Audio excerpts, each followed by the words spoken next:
The Unlikely Pilgrimage of Harold Fry, a musical where nothing explodes or glitters, a story of quietness.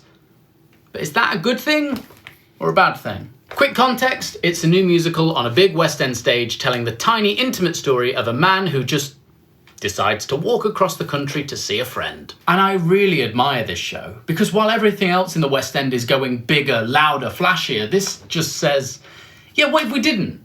What if we just told a story simply? And when it works, it really works. Mark Addy is doing something beautifully understated. No tricks, no big actory moments, just a completely recognisable human being. You believe every step of that journey because he does. And Jenna Russell, honestly, I could have watched a whole play just about her character.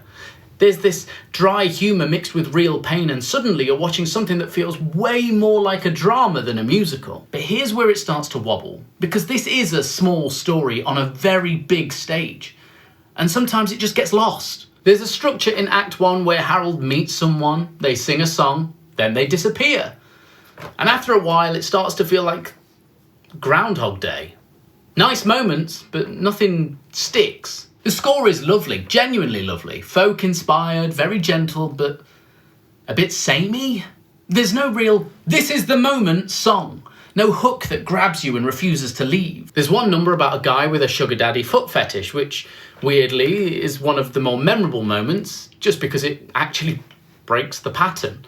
But then Act 2 hits and something shifts. The story tightens, the emotional stakes land, and suddenly the show feels like it knows exactly what it is. Less singing, more storytelling. And it's so much better for it. You start to realise that this isn't a show that wants to impress you. It just wants to connect with you.